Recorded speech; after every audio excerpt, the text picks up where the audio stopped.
Bonjour à toutes et à tous, chers auditeurs de Polynésie Première. Jean-Christophe Bouissou, représentant du Tapura Huiratira et soutien de François Fillon en Polynésie, notre invité café de ce vendredi matin. Jean-Christophe Bouissou, bonjour. Bonjour.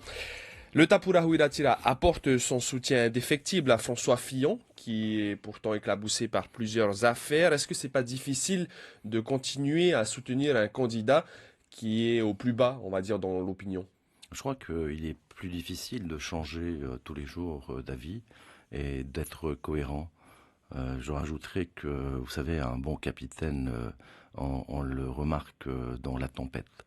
Hein. C'est pas lorsque tout va bien et que tout est calme qu'on peut voir quelqu'un qui a à la fois des convictions, qu'il croit dans le programme qu'il a proposé aux Français, et surtout qui a été choisi lors des primaires très fortement par les militants, et de même que les sympathisants et ceux qui sont à l'extérieur du mouvement Les Républicains pour représenter ces valeurs et ces convictions partagées par des millions de Français. Alors, ces idées, justement, sont un peu éclipsées par l'actualité judiciaire chargée de François Fillon, mais qu'est-ce qu'il propose pour les Outre-mer, François Fillon?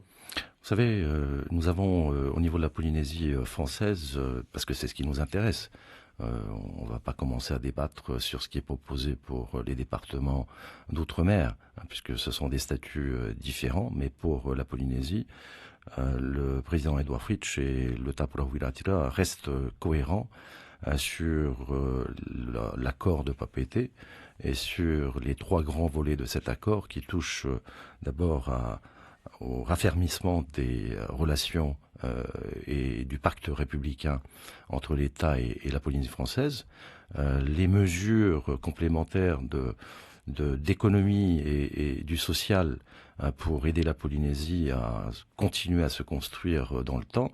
Et puis troisièmement, c'est vrai, sur les conditions de vie des Polynésiens, et je pense notamment au logement social, c'est un volet important parce que ça nécessite des financements importants. Donc l'accord de Papeete, c'est aussi le projet pour la Polynésie que nous proposons aux candidats qui se présentent à cette élection présidentielle. Vous savez qu'aujourd'hui, je crois même à l'heure où nous parlons, le président de la République, François Hollande, avec Edouard Fritsch, auront signé l'accord de l'Élysée. Cet accord, au fait, est un engagement moral de notre collectivité et de l'État à faire en sorte que, après les consultations ici en Polynésie, des maires, de même que du Conseil économique, social et culturel, et enfin de l'Assemblée, nous ayons cette feuille de route pour les 10 ans qui viennent. François Fillon va ratifier ces accords de Papeete parce que ce ne sera pas François Hollande qui va les signer et les faire définitivement adopter. Il s'est engagé à le faire. Et je dirais même plus, que ce soit demain François Fillon, ou que ce soit demain un autre candidat qui arrive à se faire élire, les institutions ne changent pas en Polynésie française. Le gouvernement, c'est le gouvernement. La majorité à l'Assemblée demeurera la majorité. Et c'est cet accord de Papeete que nous mettrons en avant, et quel que soit finalement le candidat, le président qui sera à la tête de la France. Un détail, par exemple, sur la dotation globale d'autonomie qui est sanctuarisée. Hollande a voulu la maintenir. Est-ce qu'elle sera maintenue sous Fillon? Parce qu'on se rappelle que c'était Sarkozy qui l'avait retirée. Fillon était le Premier ministre. Oui, écoutez, des discussions qui se sont tenues avec François Fillon, et il a aussi la volonté de ramener la dotation globale d'autonomie avec le troisième instrument financier. Il ne faut pas l'oublier, parce que il y a à la fois le volet dotation pour le fonctionnement du budget du pays aux environs de 10 milliards de francs, et puis il y a 8 milliards de francs injectés dans les investissements, avec 1 milliard de francs des 8 milliards consacrés au niveau des communes. Oui, François Fillon s'engage, lui, à rétablir. D'ailleurs, aujourd'hui, nous sommes dans le processus déjà. Pour 2017, l'État a consenti près de 400 millions de francs de rétablissement au niveau du budget dans le cadre de la dotation globale d'autonomie.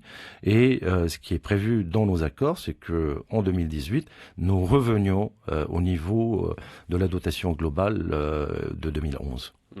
La défiscalisation, c'est un outil économique important également pour la Polynésie.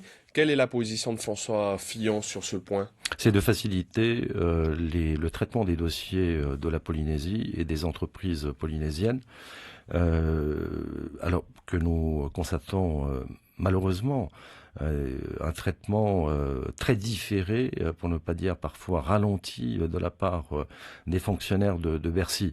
Donc le problème n'est pas sur la pérennité de la défiscalisation, puisque vous savez que la LODEOM prévoit désormais l'application de cette défiscalisation dans le temps, je crois que jusqu'en 2025. 25 pour les logements sociaux. Voilà, pour les logements sociaux notamment, mais aussi pour les hôtels.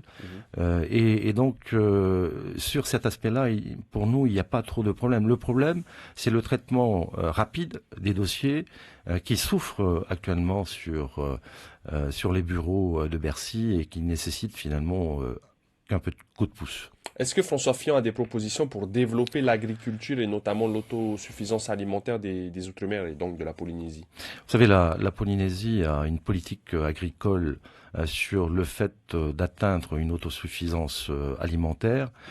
Je sais que le ministre actuel, Terry Alpha, travaille sur la structuration des filières et de faire en sorte que sur bon nombre de filières, nous puissions atteindre le niveau d'autosuffisance. Vous savez, c'est par exemple en matière d'élevage porcin.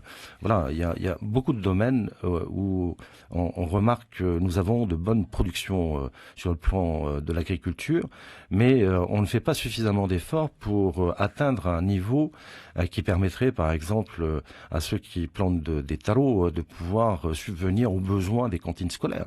J'ai discuté avec un agriculteur il n'y a pas très longtemps et on remarque, alors qu'il y a des besoins importants, je dirais là, une production non suffisante.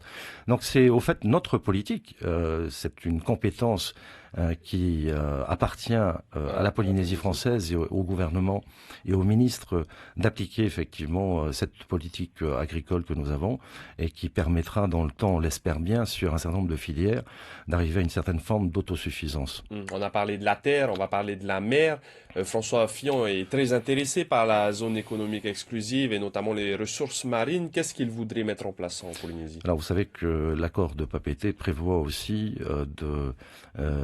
d'éclaircir ces questions de compétences en matière d'exploitation des ressources sous-marines et en particulier ces ressources de terres rares, de nodules polymétalliques, enfin bref. Tout ça pour dire que dans cet accord de Papeete, enfin, nous n'aurons plus de discussions, souvent des discussions très polémiques, sur le fait de savoir qui peut faire quoi. Donc, et vous savez, notre position au niveau du pays est de dire d'abord développons notre Polynésie française dans l'ensemble des secteurs économiques que nous connaissons bien, le tourisme, de même que l'aquaculture. Vous savez, ce projet aquacole qui doit démarrer incessamment, c'est aussi une ouverture pour la Polynésie en termes d'exportation de poissons issus de cette aquaculture et la faculté pour nous de pouvoir nourrir une partie du monde, peut-être pas tout le monde. Voilà, vous nous dites que les compétences, on peut les exercer. François Fillon laissera les Polynésiens exercer leurs compétences. Il ne viendra pas s'immiscer dans nos affaires, c'est ça que vous dites? Oui, tout à fait. C'est-à-dire que d'abord, c'est important de préciser qui est compétent en la matière, mais en même temps, disons-nous bien que nous n'avons pas la capacité financière à aller exploiter les ressources du fond des océans. Et il nous faudra forcément des partenaires. Le meilleur partenaire que l'on pourrait avoir, c'est l'État. C'est l'État français qui a des moyens importants que nous n'avons pas, nous. Pourquoi aller chercher d'autres partenaires ailleurs lorsque le partenaire historique est là? Dernière question, rapidement, quelques mots. Jean-Christophe Bouisseau, Fillon avait déclaré il y a quelques mois que la colonisation visait à partager la culture française. Vous en pensez quoi? Vous êtes d'accord avec cette idée? Rapidement. Vous savez, sur ce sujet, je dirais que les avis sont partagés. Moi, je dirais simplement qu'il y a colonisation et colonisation. Lorsqu'on regarde la colonisation de l'Amérique et lorsqu'on constate que des peuples entiers ont été décimés, Ce n'est pas pareil des chez nous. Indiens, non, heureusement pas par nous, hein, bien qu'il y a eu aussi dans le début la conquête de l'Ouest aussi des expatriés français. Mais ce que je veux dire par là, c'est qu'on comprend bien que ce débat appelle simplement à une certaine forme de compréhension qu'il y a un fait colonial indéniable. Et il faut le reconnaître. Est-ce qu'il faut aller jusqu'à demander pardon? Ça, c'est une autre question.